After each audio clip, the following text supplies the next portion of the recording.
طيبة كأنها رائحة جد رسول الله. فقلت نعم إن جدك تحت الكساء.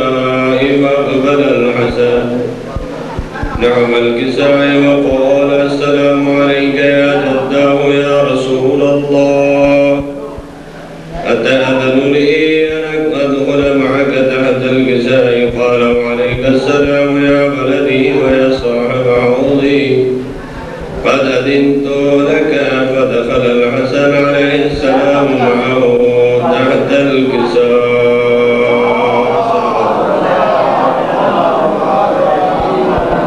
وما كانت إلا ساعة وإذا بولدي الحسين عليه السلام قد أقبل. قال السلام عليك يا أمه. فقلت عليك السلام يا ولدي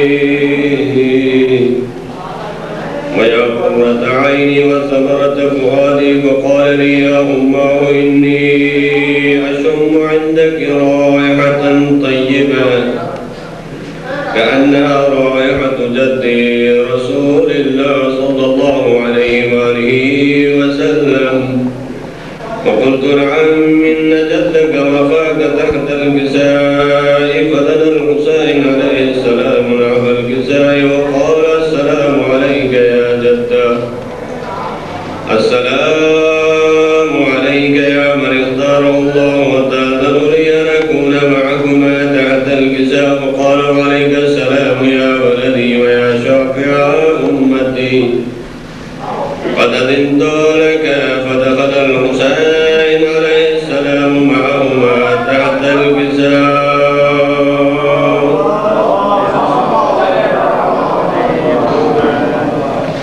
فأقبل عند ذلك أبو الحسن علي بن أبي طالب وقال السلام عليك يا بنت رسول الله. فقلت عليك السلام يا أبا الحسن ويا أمير المؤمنين. فقال يا فاطمة إني أشم عندك رائحة طيبة كأنها رائحة أخي وابن عمي رسول الله. وقلت نعم هو مع ولديك تحت الكساء. فأقبل علي عليه السلام نحو الكساء وقال السلام عليك يا رسول الله، أتأذن لي أن أكون معكم تحت الكساء؟ قال له عليك السلام يا أخي ويا وصي وخليفتي وصاحب لوائي، قد أذنت لك. فدخل علي تحت الكساء.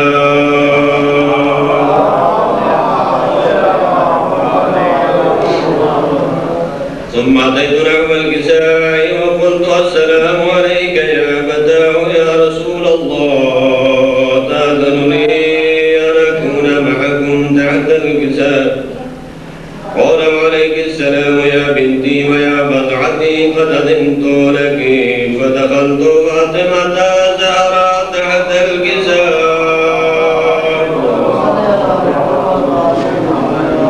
فلما اكتملنا جميعا تحت الكساء غدا برسول الله بطرفي الكساء وهما بيده اليمنى إلى السماء، وقال اللهم إن هؤلاء أهل بيتي وخاصتي وعمتي، لحمهم لحمي ودمهم دمي، يؤلمني ما يؤلمهم ويحضرني ما يحضرهم. أنا حرب لمن حاربهم وسلم لمن سالمهم وعدو لمن عداهم ومحب لمن أحبهم. إنهم مني وأنا منهم.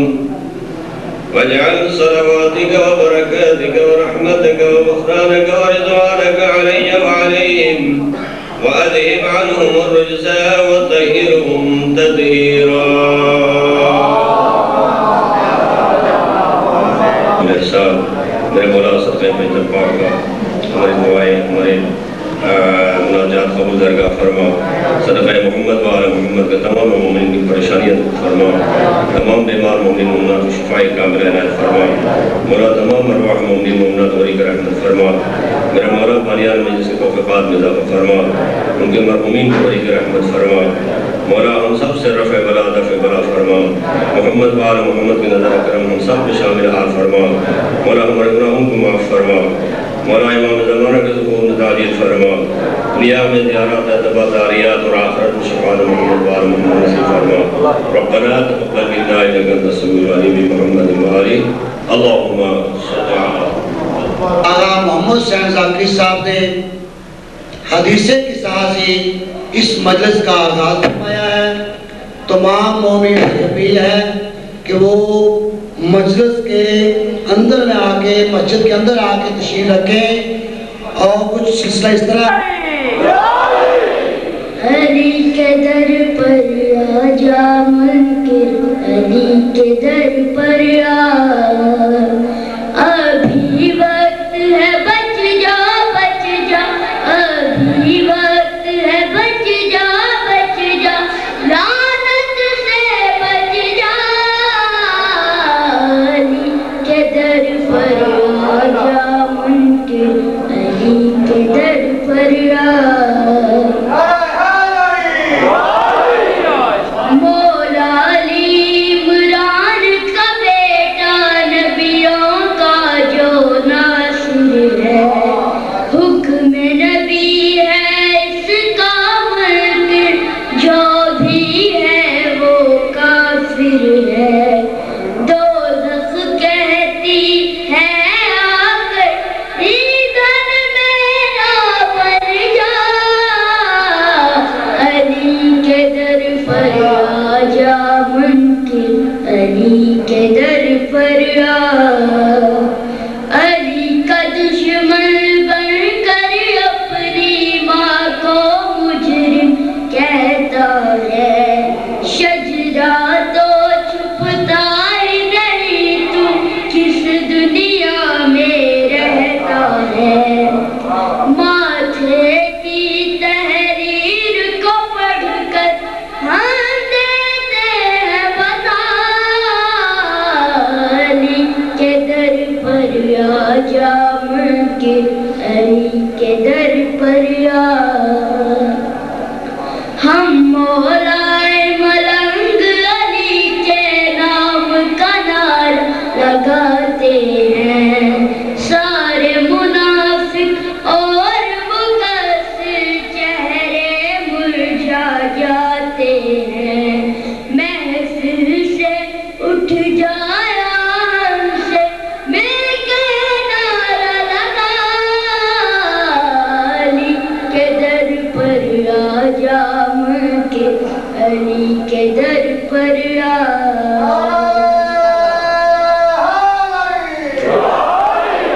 نبی کو تنہا چھوڑ کے جو میدان جہاد سے بھاگے تھے بھاگنے والوں میں ایسے بھی تھے جو سب سے آگے تھے ان کو رہبر مانتا ہے تو جاتا تصبے جا علی کے در پر آجا منکر منکر تو مولا میں جو تھی حیدر کی امیری بھول گئے زہرا سے جاگیر چھنی کیوں سچ حدیث سنا علی کے در پر آجا منکر علی کے در پر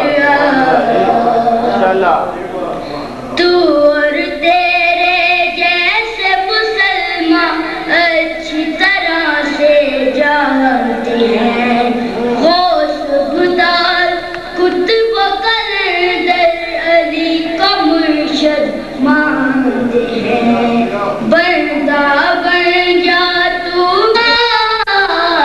علی کے در پر آجا منکر علی کے در پر ابھی وقت ہے بچ جا ابھی وقت ہے بچ جا لعنت سے بچ جا کے در پر آجا منکر علی کے در پر محمد بیت محمد بلند تر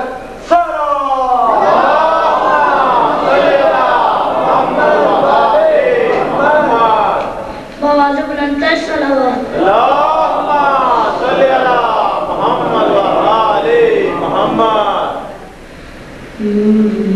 مجھئی خلق میں ان آنکھوں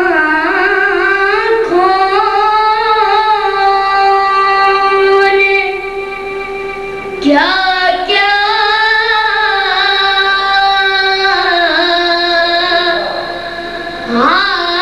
دیکھا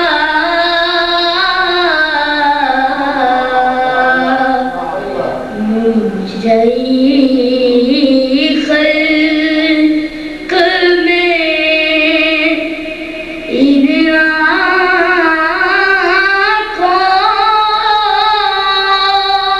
نے کیا کیا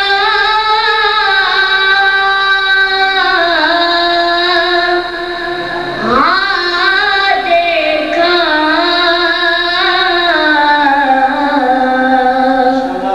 پر کہیں سے تے پیغمبر سنا آقا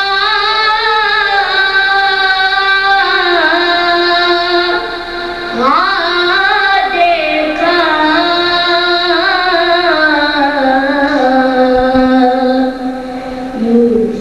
مجھئی خلق میں جا کے زینب نے مدینے میں کہا صغرا سے گٹھڑی شاہدی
جس کی بادر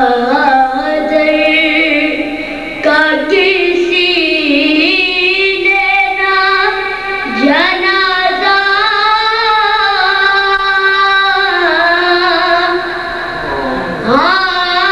دیکھا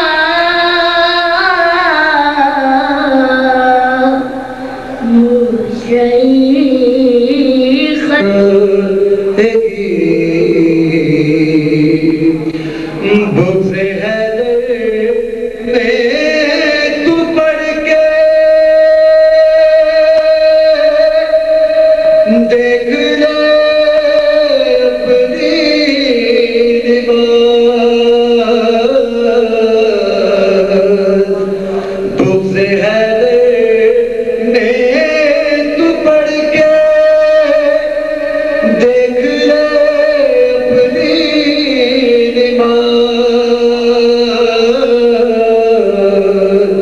کرتے ہی نیت تجھے ایک ہتھ کڑی لگ جائے گی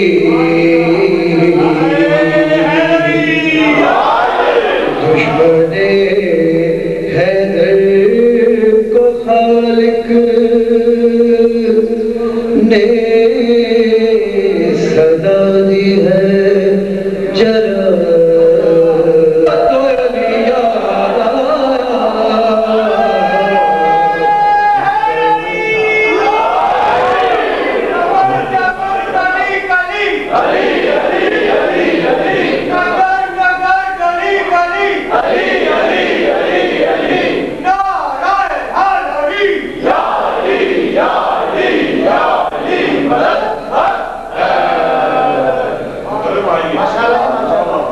اپنے گھر سے میں چلا کر کے ارادہ حج کا تھی نیت کے کروں گا میں طواف کعبہ کعبہ جب سامنے کعبہ جب سامنے آیا تو علی یاد آیا حق عرفان جو پایا تو علی یاد آیا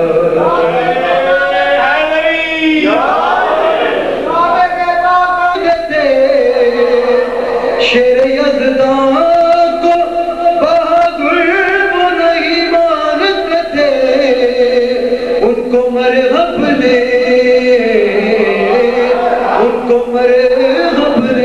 ڈرایا تو علی یاد آیا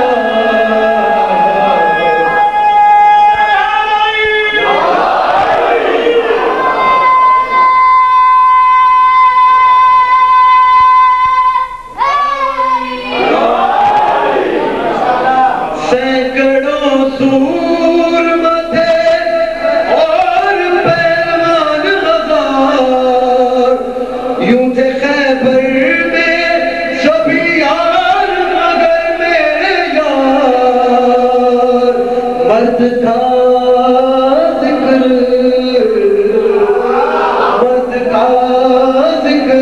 جب آیا تو علی یاد آیا خاد جو پایا علی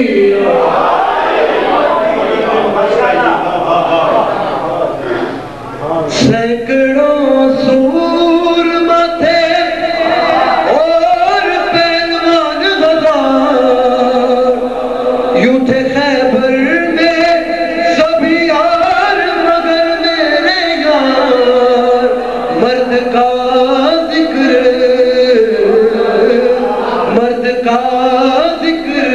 جب آیا تو علی یاد آیا حق عرفان نے جو پایا تو علی یاد آیا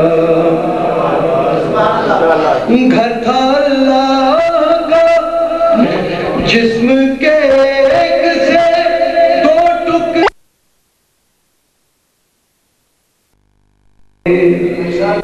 حال غم سنائیں گے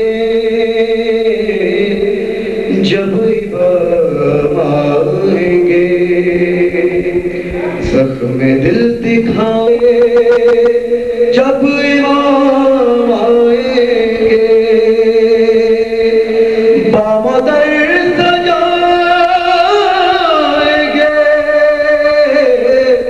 جب امام آئیں گے جشن ہم منائیں گے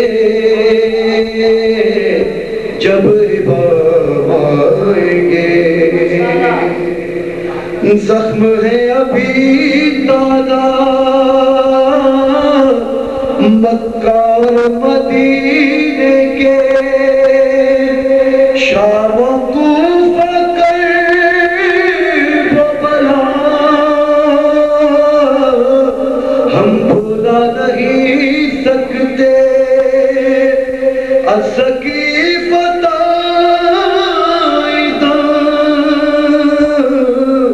غیر سے نہیں پہنچے جتنے دکھ اٹھائے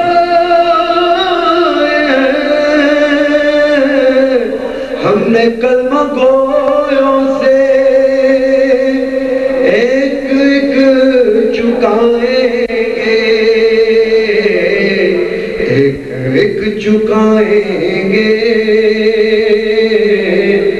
جب بارویں کی غیبت پر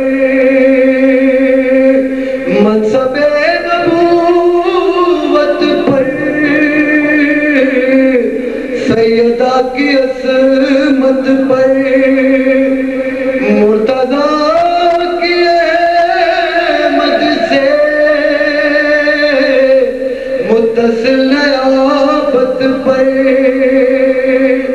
سب ہی مار کھائیں گے بلاتی رہ گئی خون دل عباس کا سب بہہ گیا میں مگر دل میں بس ایک بات زینب کی رضا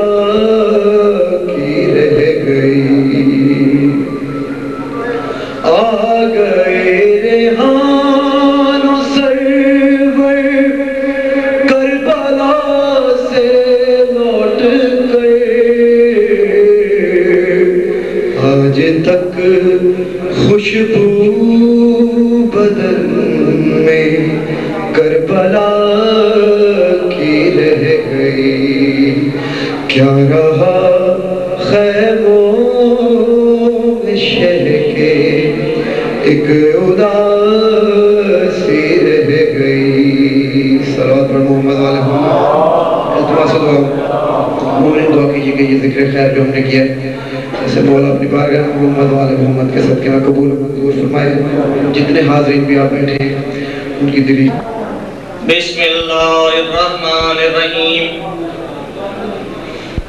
الحمدللہ الذی ہدانا لہذا وما کننا لنہتدی لولا ان ہدانا اللہ لقد جاءت رسول ربنا بالحق والصلاة والسلام على في التحية الإكرام على سيد يسلم ما في الوجود سر الله في كل موجود نقطة دائرة الوجود صاحب اللواء الحمد والمقام المحمود خاتم لما سبق والفاتح لمن بلغ المؤمن الحق بالحق والقاسم محمد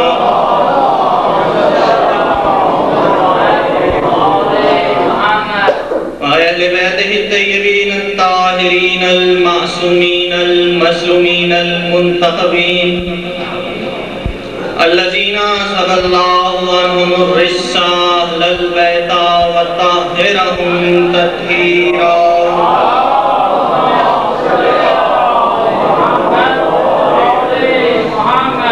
نسيما بقية الله المنتظر امام زماننا حاضر روحی وارواح العالمین لترابہ المکتبہ الفدا اجر اللہ فرجہ الشریف وصح اللہ مخرجہ الشریف ولعنت اللہ علی اعدائہم وغاصب حقوقہم ومنکر فضائلہم ومصائبہم وولایتہم اجمعین اما بعد فقد قال تبارک و تعالی فی کلامہ المبین و برہانہ الرشید بسم اللہ الرحمن الرحیم والصبح اذا تنفس انہ لقول رسول کریم صلوات یہی صلاح ہے، ہر پھول کی یہی ندا ہے، ہر ستارے کا یہی مدا ہے، ریت کے ذرے سے لے کے صحرا تک، پانی کے قطرے سے لے کے دریا تک، پھول سے لے کے گلستان تک، ستارے سے لے کے کہکشاں تک، زمین سے لے کے زمان تک، مکین سے لے کے مکان تک، مکان سے لے کے لا مکان تک، ہر وہ شے کہ جسے وجود و شہود ملا ہے ہمارے ساتھ بارگاہ خدا بندی میں دعا گو ہے کہ ہمارے وارث کو اذن دے کہ وہ اپنے رخ انور سے حجاب غیبت کو ہٹائے اور کائنات کے حرب ضمیر کو گریبان سے پکڑ کے سمجھائے کہ علی کیا ہوتا ہے۔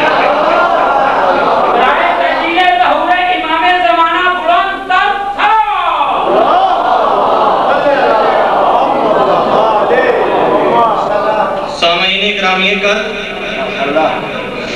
موالیان ولی العصر اور عزاداران محسن انسانیت، تمام تعریفیں اس خالق لم یزل کے لیے کہ جس نے ہمارے دلوں میں ان ہستیوں کی محبت، مودت اور ولایت ڈال دی کہ جن کا وجود صفات الہیہ کا ظہور ہے، اور ہمیں ان سے نفرت کی توفیق عطا فرمائی کہ جو ان ہستیوں کے مقابلے پہ آ کے اپنے وجود میں برسر زمین دلیل ابلیس بن بیٹھے۔ کائنات کا کریم خالق وہ اللہ، وہ مسجود ہے کہ جس کے سجدہ کرنے والوں میں وہ ذات بھی شامل ہے۔ میرا مالک، میرا مسجود، ایسا مسجود، توجہ کیجئے، کہ جس کے سجدہ کرنے والوں میں وہ ذات بھی شامل ہے جس نے اسے اس وقت سجدہ کیا جب ابھی اعضائے سجدہ بھی خلق نہ ہوئے تھے۔ اور میرا وہ معبود کہ جس کے عبادت کرنے والوں میں وہ عابد بھی شامل ہے جس نے سفر معراج کی انتہا پہ حجاب وحدت سے نکلے ہوئے ہاتھ کو ہاتھوں میں لے کے حق کی عبادت ادا کیا۔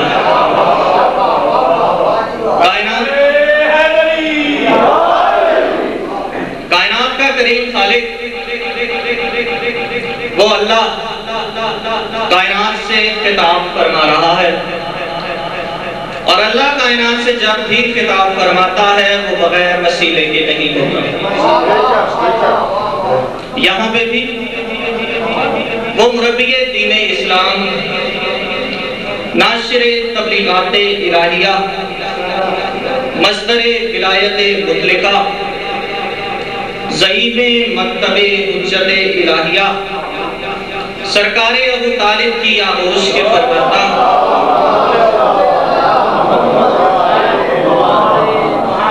سرکار عمران کی آغوش کے پروردہ، سردار الانبیاء کی زبان اطہر کو کائنات سے خطاب کا وسیلہ بناتا ہے۔ اور وہ الفاظ جو حسنین کے نانا کی زبان اطہر سے ادا ہو کر کائنات کے عالی کشکول میں رزق ہدایت کی خیرات ڈالتے ہیں، اللہ الفاظ کے اس مجموعے کو قرآن کہتا ہے۔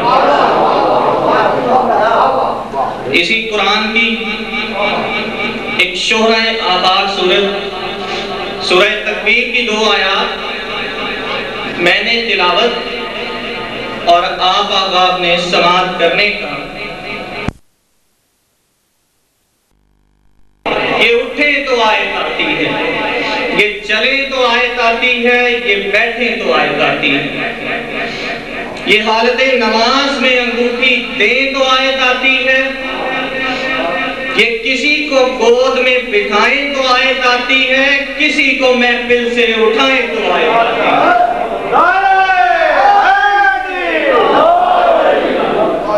مسلمان اسے کہتے ہیں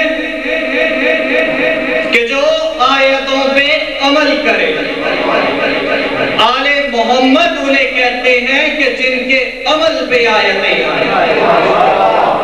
قبلہ آیتوں پہ عمل کرنا اور ہوتا ہے، عمل پہ آیتوں کا اترنا اور ہوتا ہے۔ کائنات عالم و آدم میں، عالم رنگ و بو میں، عالم ہست و نیست میں مسلمان کی تعریف یہی ہے کہ قرآن جو کہے وہ کرے، جبکہ آل محمد انہیں کہتے ہیں کہ جو کہہ دے قرآن بن جائے۔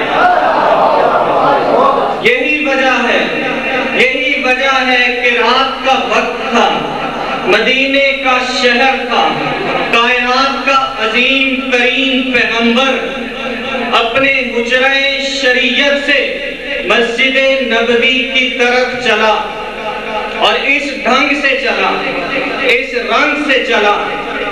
کس ڈھنگ سے چلا؟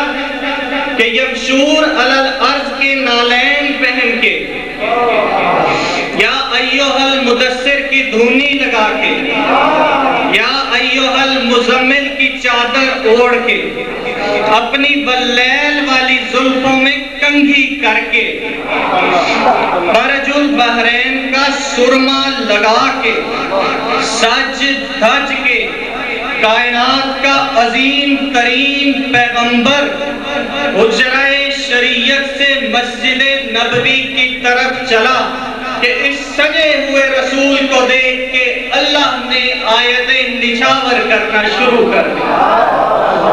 ہم میں سے کوئی سج کے باہر نکلے تو دوسرے نوٹ نچھاور کر دی، مصطفیٰ سج کے باہر نکلے تو اللہ آیتیں نچھاور کرتا۔ ابھی مصطفیٰ سج دھج کے حجرہ شریعت سے باہر نکلا ہی تھا کہ جبرائیل آیتیں لے کے نازل ہو گیا اور آ کے کہتا ہے وَالشَّمْسُ وَالضُّحَاهَا، اے حبیب تیرے سورج کی طرح چمکتے ہوئے چہرے کی قسم۔ ابھی کائنات کا پیغمبر 3 قدم چلا ہی تھا، 3 قدم کائنات کا عظیم ترین پیغمبر چلا ہی تھا کہ اس پاک منبر کی قسم، اس پاک ماحول کی قسم، جبرائیل پھر مڑ کے واپس آیا، آگے قدموں پہ ہاتھ رکھ کے کہتا ہے وَالْقَمَرِ إِذَا تَلَاهَا، اور اس چاند کی قسم جو تیرے پیچھے پیچھے آ رہا ہے۔ نبی نے مڑ کے دیکھا ہے در کرار آ رہا ہے۔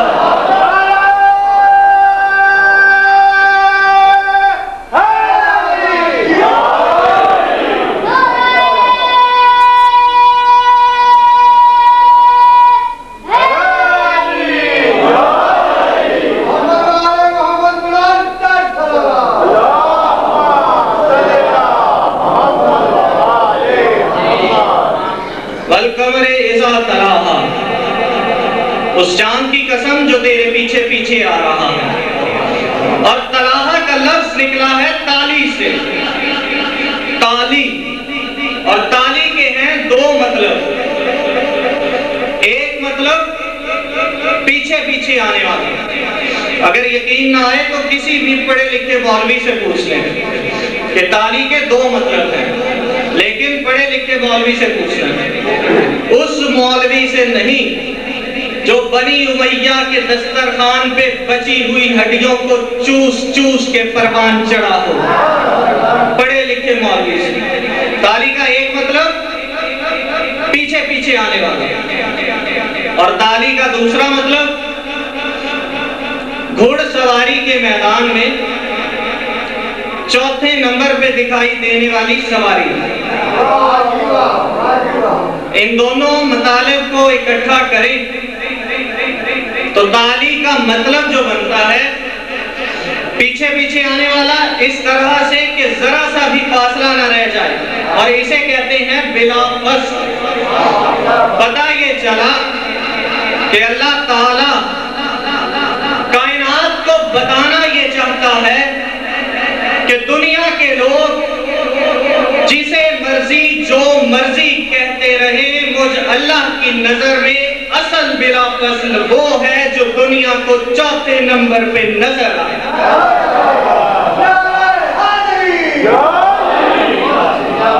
تالی کا مطلب پیچھے پیچھے آنے والا، اور چاند کی 13، 14 اور 15 تاریخ کو چاند کا یہی اثر ہوتا ہے کہ ادھر سورج غروب ہوا، ادھر چاند طلوع ہو گیا، ذرا سا فاصلہ نہیں آتا۔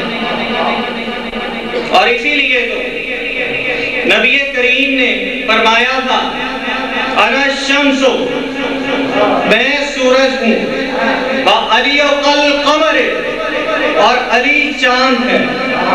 میں سورج ہوں، علی چاند ہے، میں سورج ہوں، علی چاند ہے، میں سورج ہوں، علی چاند ہے، میں سورج ہوں، علی چاند ہے۔ کاش میں آپ کو سمجھا سکوں، 1400 سالوں سے مسلمان مولوی سورج پہ نہیں لڑتا، جب بھی لڑتا ہے چاند پہ لڑتا ہے۔ چاند ہوا تھا کہ نہیں ہوا، چاند ہوا تھا کہ نہیں ہوا، اور چاند پہ ہونے والے تمام شک 14 تاریخ کو ختم ہو جاتے ہیں۔ کیوں؟ کیونکہ چاند نہ 13 کو مکمل ہوتا ہے نہ 15 کو مکمل ہوتا ہے، چاند مکمل ہوتا ہے 14 کو، اور 14 کا چاند پہ ہونے والے تمام شک ختم کر دیتا ہے۔ علی کی ولایت پہ شک کرنے والوں، ابھی محمد کا 14واں چاند باقی ہے۔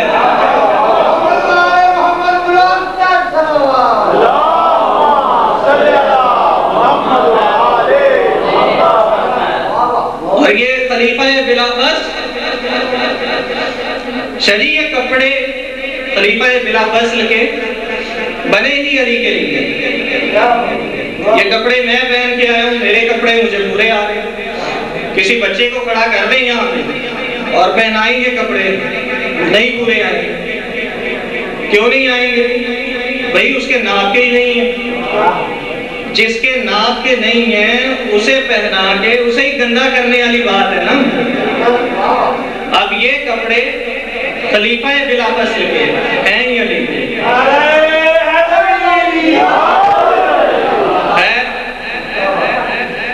آپ کو کپڑوں کے ناپ کا جتنا اندازہ ہے وہ تو بن بیٹھے لانتی ہے، سید نہ ہو بن بیٹھے لانتی ہے۔ اور آخری فکرہ جس کے لیے آپ سب کی توجہ اپنی جانب مبذول کروانا چاہتا ہوں، اس پہ آپ سب میرا ساتھ دیں گے۔ امام نہ ہو بن بیٹھے لانتی ہے، سید نہ ہو بن بیٹھے، خلیفہ نہ ہو بن بیٹھے۔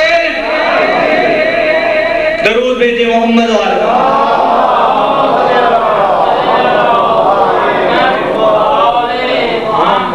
اور مجھے اس ممبر کی قد و قامت کا اندازہ ہے۔ خلیفہ بلا فصل کا مطلب کیا؟ بغیر کسی فاصلے کے خلیفہ، بلا فصل وداؤٹ اینی گیپ، جس میں کوئی فاصلہ نہ ہو۔ ابھی میں بول رہا ہوں اور بجلی کی مدد سے آپ لوگ میری آواز سن رہے ہیں۔ اس میں کوئی فاصلہ نہیں. ابھی کچھ دیر پہلے فاصلہ پیدا ہوا، آواز ختم. اور یہ سلسلہ کیا ہے بلا فصل کا؟ کہ میں بول رہا ہوں مائک جڑا ہے تار سے، تار جڑی ہے سوئچ سے، سوئچ پھر جڑا ہے بورڈ سے، بورڈ جڑا ہے تار سے، تار جڑی ہے ٹرانسفارمر سے، ٹرانسفارمر جڑا ہے بڑے ٹرانسفارمر سے، بڑا ٹرانسفارمر جڑا ہے مین تار سے، اور وہ جڑی ہے اس جگہ سے کہ جہاں سے یہ بجلی آ رہی ہے. اب یہاں پہ ذرا سا بھی فاصلہ پیدا ہو جائے تو بجلی ختم، ذرا سا بھی فاصلہ پیدا ہو جائے تو بجلی ختم. بلا فصل کا نظام چلتا ہی نہیں. اب کچھ بزرگ مسکرا رہے ہیں تو انہیں وہ منظر یاد آ رہا ہے جو آپ نے اپنی کتابوں میں بھی لکھا ہے کہ جہاں پہ یہ درج ہے کہ ایک خلیفہ جب خلیفہ بننے لگے تو سقیفہ کے مقام پہ 3 دن تک ووٹ ڈلتے رہے. 3 دن تک ووٹ ڈلتے رہے. میرا سوال، اگر کسی کے پاس تاریخ کا مطالعہ کرنے کا وقت نہ ہو تو بس ایک فکرے پہ غور کر لے. ابو سفیان کا نجس پوتا تخت پہ بیٹھا شراب پی رہا تھا. ابو طالب کی شریف بیٹی بغیر چادر کے بازاروں سے پیشی کے لیے جا رہی تھی.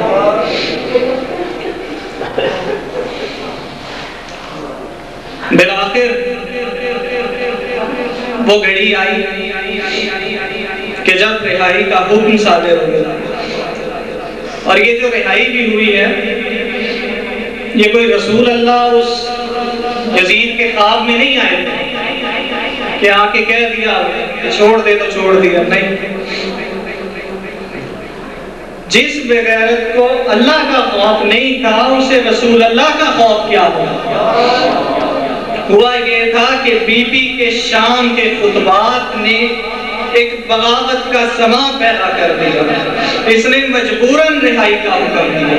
اور یہ جو لوگ کہتے ہیں کہ قیدی تھے، امام سجاد قیدی تھے، بی بی زینب قیدی تھی، تو ایسے نہیں ہے. قیدی نہیں تھے، مبلغ تھے. مبلغ تھے علی کی ولایت کے. اگر قیدی ہوتے تو شرطیں مان کے رہا ہوتے. مبلغ تھے، شرطیں منوا کے رہا ہوتے. اور پہلی شرط کیا تھی؟ یزید ہمیں رونے کے لیے مکان دے. اور آج جو ہم اس عزاخانے میں بیٹھے رو رہے ہیں تو یہ سنت ہے سید سجاد اور بی بی زینب کی.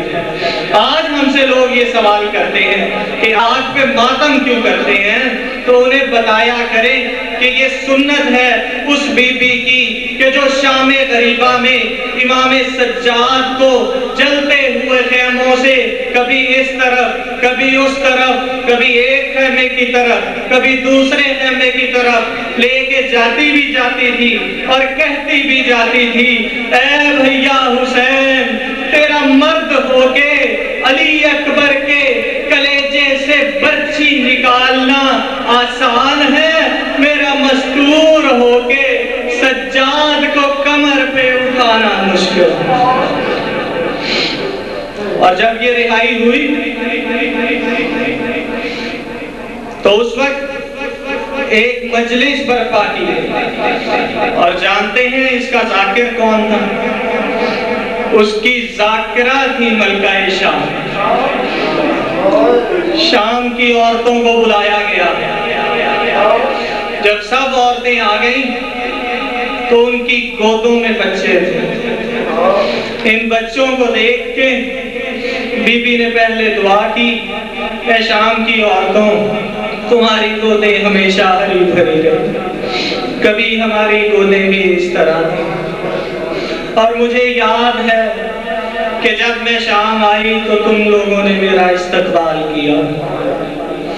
رش بہت زیادہ تھا تو تمہارے ہاتھ ایک دوسرے سے اڑ رہے تھے، اگر کسی کی حسرت رہ گئی ہو تو جائے اور پتھر لے آئے، زینب حاضر ہے۔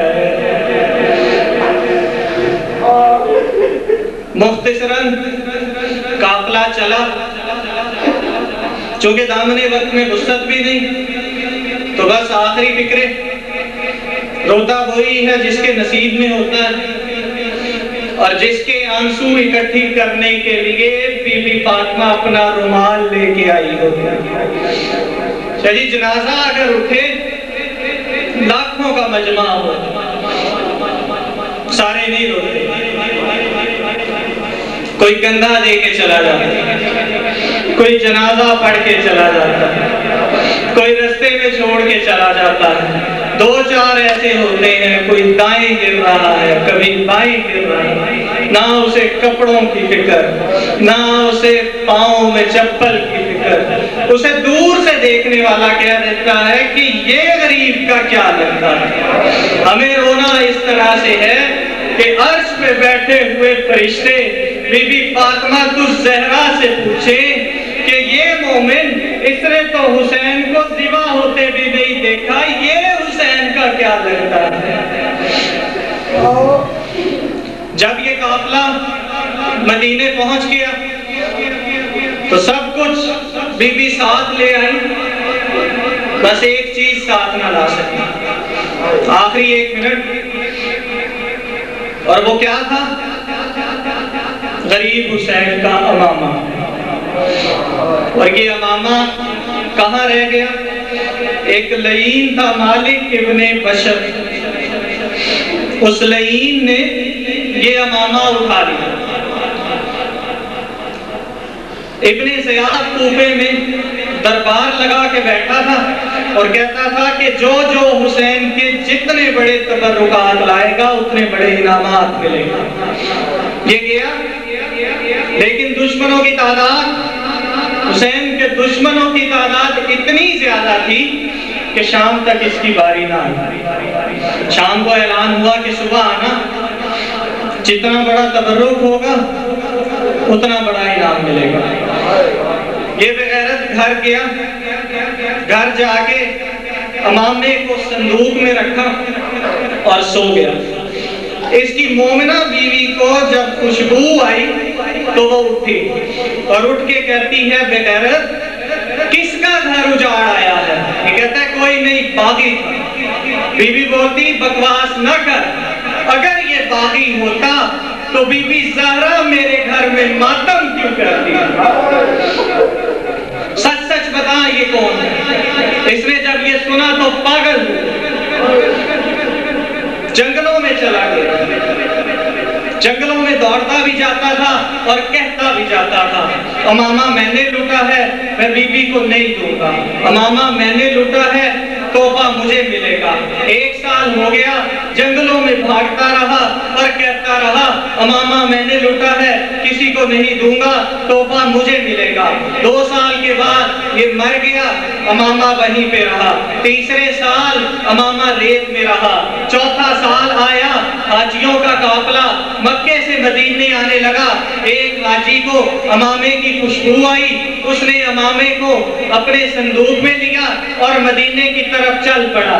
ابھی یہ مدینے کی سرحدوں پہ نہیں پہنچا تھا کہ تیرے میرا 4تھا امام مدینے کی سرحد پہ ملا۔ جا کے اسے کہتا ہے اے اللہ کے گھر کے حاجی، اگر تو برا نہ منائے تو سجاد بغیر اجرت کے تیرا سامان اٹھا لے۔ حاجی نے اجازت دی، امام سجاد نے سامان اٹھایا۔ سامان کو اٹھاتے تھے، روتے بھی جاتے، امامے کو دیکھتے بھی جاتے۔ آخرکار حاجی سے رہا نہ گیا، اس نے امام سجاد سے بالآخر پوچھ لیا تو مجھے سچ سچ بتا میرے سامان میں تیرا ہے کیا؟ امام سجاد فرماتے ہیں میری دنیا اسی سامان میں تو ہے، میرے بابا کا امامہ اسی میں ہے۔ حاجی نے وہ امامہ سجاد کو دے دیا۔ 4 سال کے بعد یہ امامہ مدینے میں پہنچا، یہ امامہ گھر میں آیا، کسی بی بی نے نماز چھوڑی، کسی نے تسبیح چھوڑی، مادر اصغر نے دھوپ چھوڑی۔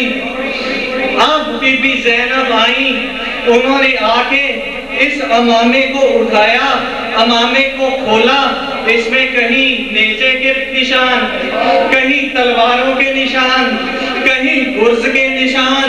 اب پتا ہے بی بی زینب نے کیا کیا؟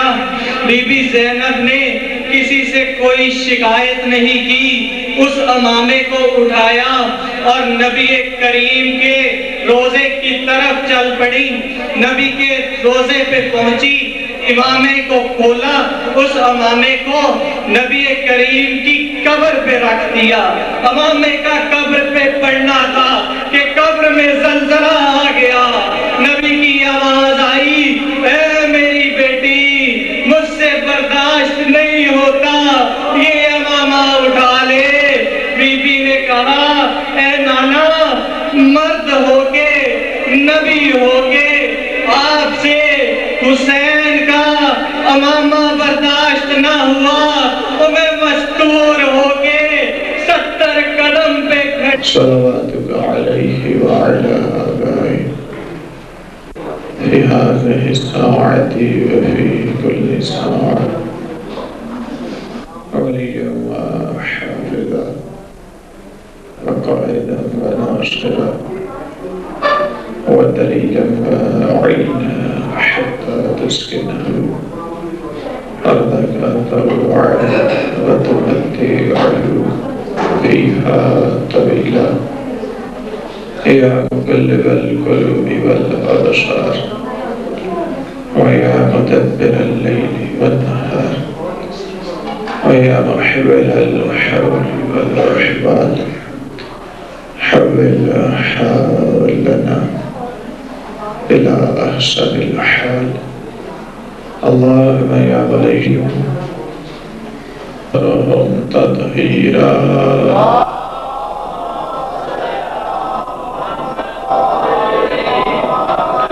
الصلاة والسلام على رسوله المبعوث لهداية الأمم وتعليم مكارم الأخلاق والشيم، ثم الصلاة والسلام على مصابيح الظلم ومفاتيح الكرم، ثم اللعنة على أعدائهم ملعونين أجمعين. أما بعد، فقد قال الله تبارك وتعالى في محكم كتابه المجيد، بسم الله الرحمن الرحيم، ياسين والقرآن الحكيم إنك لمن المرسلين على صراط مستقيم.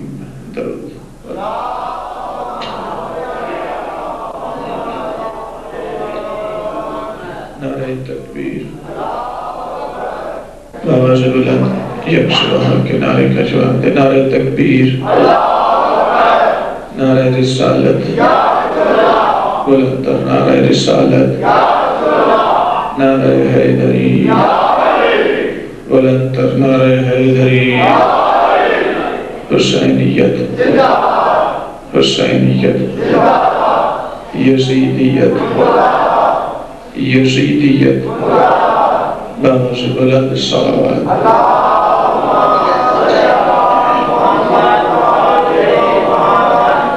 حد و ثنا اس ذات الہ العالمین کی جلائی کے حد و ثنا ہے، اور درود و سلام ان ذات مقدسہ و مطہر پر جلائی کے درود و سلام ہے،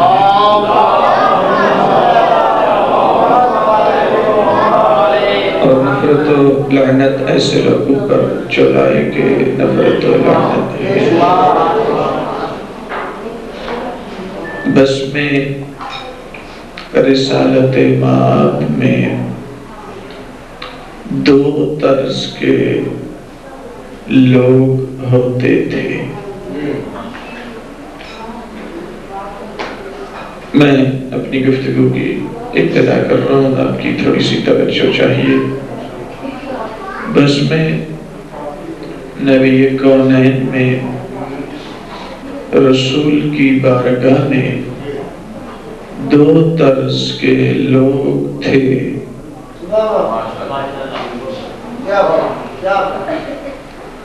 جو رسول کی محفل میں آتے تھے وہ دو طرز کے لوگ تھے۔ ایک وہ تھے جو وحی کی انتظار کرتے تھے۔ ان دو طبقات میں سے ایک طبقہ وہ تھا جو وحی کا منتظر رہتا تھا، اور ایک وہ تھے جن کی وحی منتظر رہتی تھی۔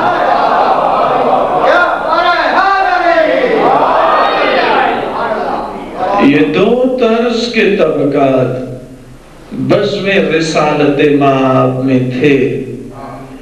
ایک وحی کے منتظر، ایک کی وحی منتظر۔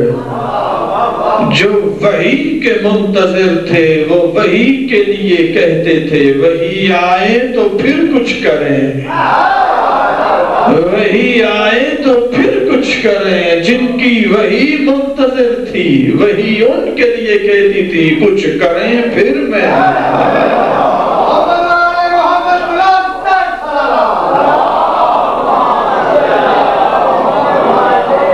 یہیں سے فرق واضح ہو گیا۔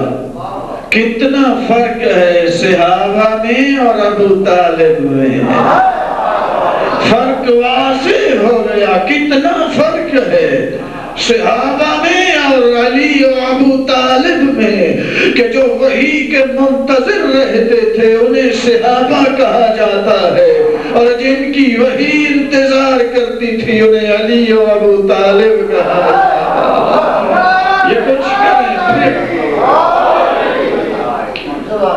تعبیر بدل دیں تو پھر قرآن نے جو وحی کی صورت میں کہا، صحابہ کسے کہتے ہیں؟ جن کا قدم نبی کے قدم سے آگے بڑھ جائے، خالق کائنات وحی نازل کر کے روک دے، خبردار لا تقدموا بین یدی اللہ ورسولہ، خبردار کسی کا قدم میرے نبی کے قدم سے آگے مت بڑھے۔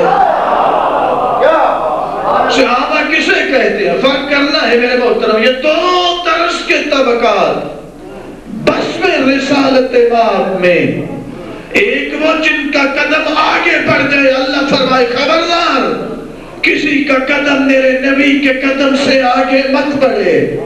ایک وہ جن کی آواز اونچی نکل جائے، آواز قدرت لا ترفعوا اصواتکم فوق صوت النبی، خبردار کسی کی آواز میرے نبی کی آواز سے بلند مت ہونے پائے۔ وَلَا تَجْهَرُوا لَهُ بِالْقَوْلِ كَجَهْرِ بَعْضِكُمْ لِبَعْضٍ، اور خبردار کوئی میرے نبی کو ایسے ندائیں مت دے جیسے اپنے جیسوں کو دیتے ہو، اس لیے کہ اگر یہ تم جیسا ہوتا تو ہم اجازت دے دیتے،